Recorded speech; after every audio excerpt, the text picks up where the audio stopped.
Ya, pemirsa, Anda masih bersama program Hot Ekonomi. Sebelum melanjutkan perbincangan, rekan Ahmad Murodi akan terlebih dahulu menyampaikan sejumlah data untuk Anda. Silakan, Dodi. Ya, Andra dan juga pemirsa, Undang-Undang Cipta Kerja dinilai akan bermanfaat besar untuk mendorong pemulihan ekonomi nasional dan juga membawa Indonesia untuk memasuki era baru perekonomian global.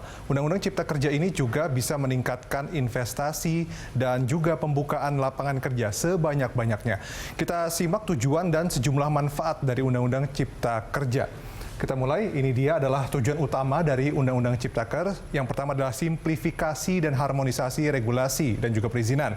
Kemudian investasi yang berkualitas, penciptaan lapangan kerja berkualitas dan kesejahteraan pekerja, serta pemberdayaan UMKM. Berikutnya adalah manfaat dari Undang-Undang Ciptaker sendiri. Yang pertama adalah manfaat untuk pelaku UMKM, kemudian menawarkan kemudahan bagi pendirian koperasi, mendorong percepatan sertifikasi halal, pemanfaatan lahan masyarakat di kawasan konservasi, dan penyederhanaan izin nelayan. Selanjutnya, ini masih manfaat undang-undang yang 4 lagi, ada percepatan pembangunan rumah untuk masyarakat penghasilan rendah, kemudian mengatur pesangon dan pegawai yang kena PHK. Poin ke-8 adalah insentif fiskal dan perlindungan hukum bagi pelaku usaha, dan terakhir penetapan kebijakan satu peta. Kemudian ini adalah urgensinya Undang-Undang Cipta Kerja diluncurkan kemarin adalah yang pertama memanfaatkan potensi untuk keluar dari jebakan middle income trap, menjawab tantangan untuk menyediakan lapangan kerja, kemudian penyederhanaan, sinkronisasi, dan pemangkasan regulasi yang menghambat penciptaan lapangan kerja sebagai instrumen untuk penyederhanaan dan peningkatan efektivitas birokrasi, kemudian mendorong peningkatan investasi, dan terakhir mempermudah dan mendorong pelaku UMKM.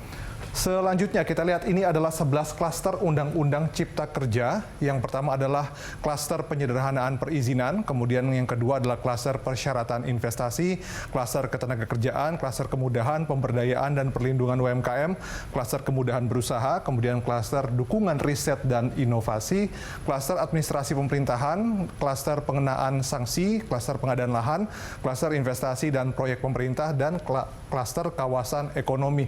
Kita bahas beberapa klaster di antaranya. Yang pertama adalah klaster administrasi pemerintahan, yaitu kewenangan menteri, kepala lembaga atau Pemda yang telah ditetapkan undang-undang harus dimaknai sebagai pelaksanaan kewenangan presiden.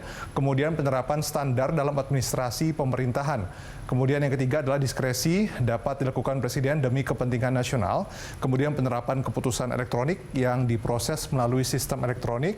Dan kemudian pengawasan pelaksanaan perizinan dapat dilakukan oleh profesi ahli. Selanjutnya klaster administrasi pemerintahan juga, poin 6-10, perizinan dianggap disetujui bila batas waktu dalam SLA atau Service Level Agreement telah terlewati.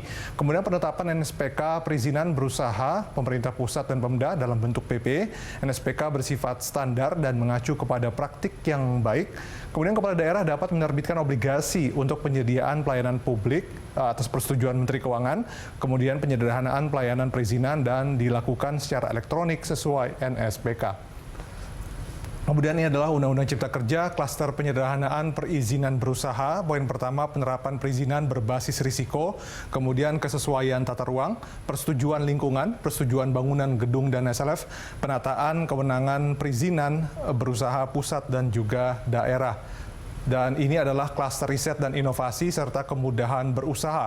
Poin pertama, riset dan inovasi, ini penugasan BUMN untuk riset dan inovasi pembentukan kelembagaan riset dan inovasi di daerah.